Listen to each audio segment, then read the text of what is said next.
South Africa witnessed a day that will be remembered not as a footnote in parliamentary history, but as a turning point in the nation's modern political landscape.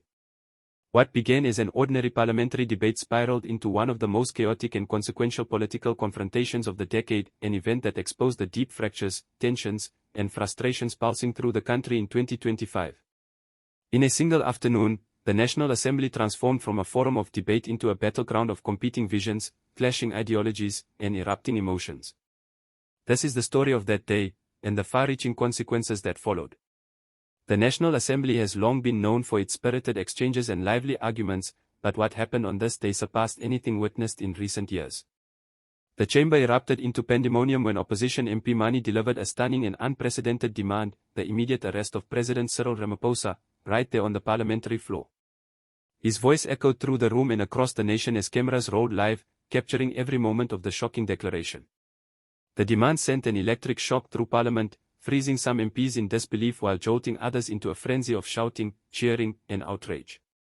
The Speaker attempted to restore order, a gavel hammering against the podium, but the sound was swallowed by the uproar. MPs rose from their seats, some chanting for accountability and justice, others accusing Mkhwanazi of attempting to destabilize the government.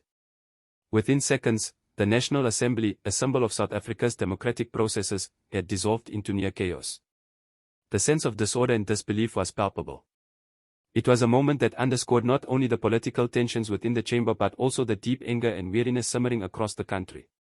To understand how such a dramatic confrontation came to pass, one must look beyond the immediate spectacle and into the wider context shaping South Africa in 2025, a nation battling economic stagnation, corruption scandals, political instability, and increasing public frustration. South Africa's unemployment rate remains alarmingly high, hovering at 33%, while youth unemployment sits near a devastating 60%. Entire generations find themselves locked out of opportunity, fueling resentment and hopelessness. Economic stagnation persists, with key industries struggling to recover and load shedding continuing to undermine productivity and daily life. Despite years of promises, reforms, and new strategies, the country remains trapped in cycles of uncertainty and decline. Inequality, long recognized as one of South Africa's deepest wounds, remains profoundly entrenched. With a Gini coefficient of 0.63, the country remains one of the most unequal societies on earth. This inequality manifests in every aspect of daily life: education, infrastructure, healthcare, employment, and access to basic services. For many citizens, the dream of a fairer, more just society feels increasingly distant. The frustration, anger, and despair that many South Africans feel today are born not merely from political scandal, but from lived reality, a reality that seems to worsen with each passing year. Into this environment stepped President Cyril Ramaphosa, whose leadership was once heralded as a new dawn after the turbulent and corruption-ridden Zuma era. Yet, over time, public confidence in Ramaphosa has eroded. The Fela scandal, involving undeclared foreign cash found hidden on his farm, continues to haunt him. And more recently, the Madlenga Commission, established by Ramaphosa himself to investigate corruption within law enforcement, has become a political minefield. Explosive testimonies emerged, including those of National Police Commissioner Fanny Masemola, who testified that he had repeatedly warned Ramaphosa about the disbanding of key anti-crime units, only to be ignored. These revelations have raised serious questions about the president's awareness, decisiveness, and control. Against this backdrop of economic frustration, political scandal, and rising public anger, Mkhwanazi's fiery accusation struck the country like a bolt of lightning. He accused the president of betrayal, of failing to deliver the transformation he promised, of hiding behind the privileges of power, and of allowing corruption to flourish unchecked. His demand for Ramaphosa's immediate arrest was more than political drama, it was a challenge to the very foundations of South Africa's democratic system. Those watching in Parliament and across the country instantly understood the gravity of the moment. Whether one viewed Mkhwanazi as courageous or reckless depended largely on political perspective, but few could deny that his words resonated deeply with millions of frustrated citizens. Social media amplified the moment within minutes. Hashtags like #ArrestRamaphosa and #ParliamentChaos surged across the trending lists. Videos of the parliamentary uproar circulated rapidly, sparking heated debates across the country.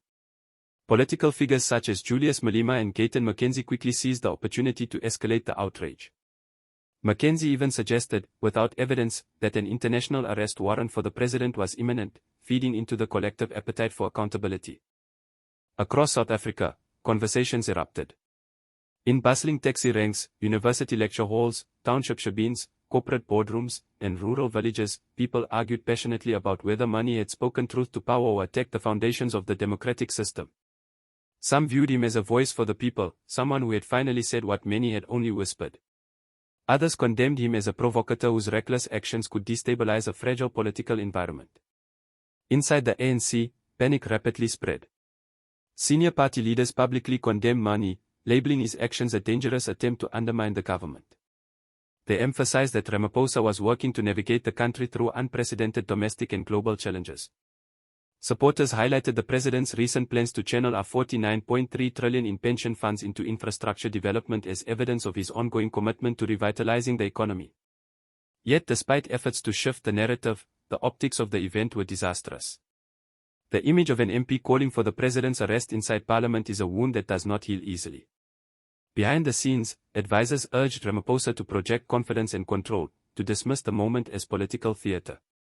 But even his closest allies privately admitted that the damage was significant. The parliamentary chaos also exacerbated existing tensions within the ANC's coalition with the Democratic Alliance. The alliance, formed after the 2024 elections, was already fragile.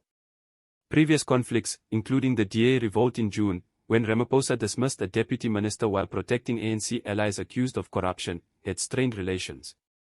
The latest events only deepened the fractures, raising serious questions about the coalition's durability. Political analysts quickly began speculating about the president's future. Some warned that the incident could accelerate a leadership challenge within the ANC ahead of the 2027 elections. Others suggested that Ramaphosa's departure could come even sooner if internal pressure continued to build. Comparisons to Jacob Zuma's fall became increasingly common. Yet, while Zuma's decline unfolded over years of protests and legal battles, Ramaphosa's crisis appeared to be unfolding much faster, fueled by social media's power to transform public outrage into viral momentum. Beyond political dynamics, the incident also sent ripples through the economy. Investors have expressed growing concern about South Africa's stability, with the country experiencing a 20% drop in foreign investment earlier in the year. Scenes of parliamentary turmoil only deepen anxieties. Internationally, South Africa's image continues to take hits, especially following critical comments earlier in the year from former US President Donald Trump regarding the "kill the board" chant. Ramaphosa's scheduled United Nations address on September 23, calling for global cooperation, threatens to appear hollow in light of the domestic turmoil unfolding at home. The future of the president's leadership now hinges significantly on the Madlenga Commission. Its final report, expected later this year, could prove decisive. Early leaks have already implicated ministers in shielding criminal networks and exposed dysfunction within police leadership. If additional evidence links these failures directly to Ramaphosa, even loyal ANC members may find it difficult to support him. The commission has become the wild card, the unpredictable factor that could either vindicate the president or trigger his political downfall. In the days following the parliamentary chaos, the nation has continued to reel from the shock. News outlets replay the footage repeatedly, while analysts dissect every detail. Civil society organizations call for calm, dialogue, and transparency. Protest groups demand accountability and even early elections. Public opinion remains sharply divided, with polls indicating deep uncertainty about the country's political future. Inside the ANC, the mood is increasingly anxious. Senior figures are concerned not only about Ramaphosa's leadership but also about the party's broader credibility. Many fear that the ANC is nearing its lowest point of public trust since the end of apartheid in 1994. Opposition parties, sensing opportunity, have begun mobilizing in anticipation of what could become one of the most heated political periods in recent memory. As the dust continues to settle, one truth has become clear: South Africa has crossed a threshold. The events in Parliament did not simply trigger a political crisis, they exposed the cracks running through the nation's political, economic, and social systems. Mani's defiant outburst has forced a national conversation about accountability, transparency, and leadership, one that the government can no longer avoid. Whether history remembers Mani as a reckless provocateur or a courageous whistleblower remains uncertain. But his actions have undeniably reshaped the political landscape. The storm that erupted in Parliament is not over. The coming weeks and months will determine whether this was a brief eruption or the beginning of a seismic political transformation.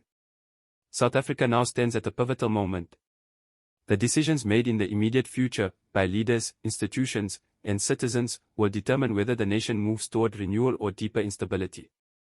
The echoes of that chaotic day in Parliament will continue to influence political dialogue, public sentiment, and national strategy for years to come.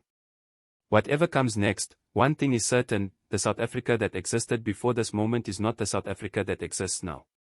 The country has entered a new political era, one defined by heightened accountability, amplified public scrutiny, and unprecedented political uncertainty. And it is within this complex and volatile landscape that the future of the nation will be written.